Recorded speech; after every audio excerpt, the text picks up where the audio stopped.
Halo semuanya, hari ini kita akan ngobrolin sesuatu yang penting banget.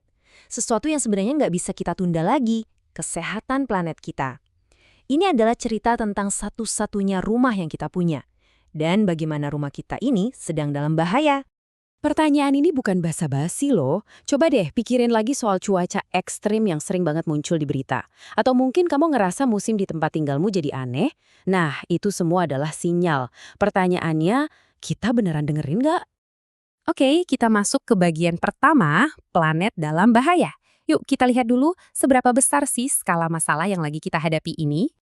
Dulu ya, mungkin polusi pabrik atau penebangan hutan itu rasanya kayak masalah di satu daerah aja. Tapi sekarang kita sadar banget masalah-masalah ini tuh nggak punya paspor. Mereka nggak kenal batas negara. Asap dari satu benua bisa bikin udara di benua lain jadi kotor. Jadi krisis ini benar-benar masalah kita bersama, masalah global. Selanjutnya, kita akan bedah 6 ancaman utamanya. Biar kita lebih paham apa aja sih inti dari krisis lingkungan ini. Oke, ini dia keenam ancaman besarnya. Polusi, perubahan iklim, kerusakan lahan, hilangnya keanekaragaman hayati, penipisan lapisan ozon, dan bahkan hilangnya budaya. Tapi yang paling penting untuk diingat, nggak ada satupun dari ancaman ini yang berdiri sendiri. Semuanya itu saling terkait dan malah bikin satu sama lain jadi lebih parah. Kita mulai dari angka yang bikin merinding ini, 12.000 km kubik. Itulah perkiraan jumlah air tawar yang sudah kita cemari di seluruh dunia. Angkanya gede banget kan? Sulit buat dibayangin, tapi intinya ini adalah bukti nyata seberapa besar dampak kita terhadap sumber daya paling vital di planet ini. Lanjut, perubahan iklim. Gampangnya gini deh, semua aktivitas kita, terutama yang membakar bahan bakar fosil, itu melepasin gas ke atmosfer. Gas-gas ini bertindak kayak selimut tebal yang nyelimutin bumi. Nah, selimut ini memerangkap panas, dan pelan-pelan seluruh planet kita jadi makin hangat. Berikutnya adalah degradasi lahan. Ini bukan cuma soal tanah yang jadi kering loh. Ini artinya tanah itu kehilangan nyawanya, kemampuannya untuk menopang kehidupan.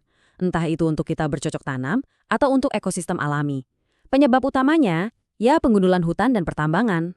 Nah, ini dia dampaknya yang sangat nyata. Coba bayangkan kontras antara ekosistem yang sehat dan yang hancur. Di tempat seperti hutan hujan Indonesia, yang jadi rumah bagi kekayaan hayati yang luar biasa, perusakan habitat dan polusi bisa mengubah surga hijau menjadi lahan tandus.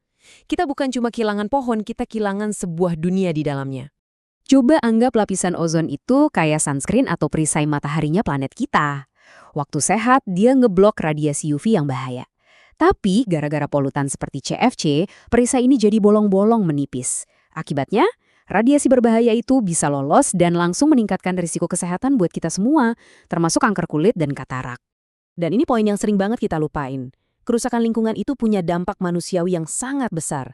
Buat masyarakat adat yang hidupnya bergantung 100% sama alam, hutan yang rusak itu artinya kehilangan sumber makanan, obat-obatan, dan yang paling penting, kehilangan bagian krusial dari identitas budaya mereka. Nah, ini dia inti dari masalahnya. Semua ancaman yang tadi kita bahas itu saling nyambung, kayak efek domino gitu. Contohnya, perubahan iklim menyebabkan kekeringan, yang bikin degradasi lahan makin parah. Tanah yang rusak nggak bisa menopang hutan, yang akhirnya bikin keanekaragaman hayati hilang. Ini lingkaran setan yang bikin krisisnya makin rumit. Oke, setelah melihat semua masalah tadi, mungkin rasanya jadi agak pesimis ya. Tapi tunggu dulu, pertanyaan paling penting sekarang adalah, terus kita harus gimana? Kita bisa diam aja, atau kita bisa mulai cari solusi? Yuk kita fokus ke solusinya. Bagian ketiga, solusi dimulai dari Anda.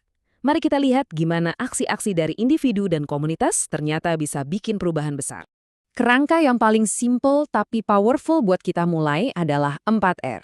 Reuse atau guna ulang, recycle atau daur ulang, reduce atau kurangi, dan replant atau tanam kembali.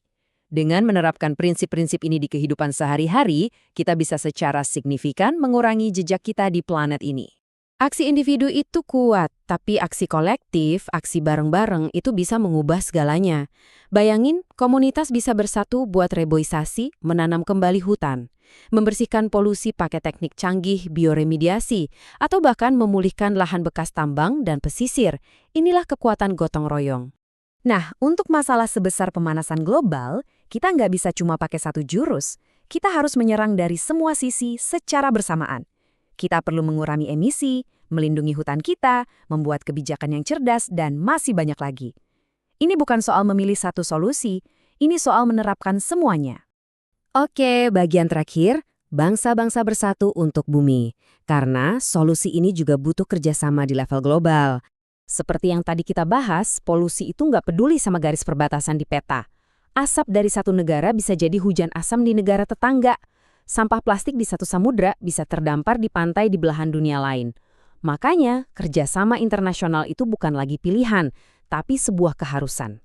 Perjuangan untuk kerjasama global ini bukan baru kemarin sore loh.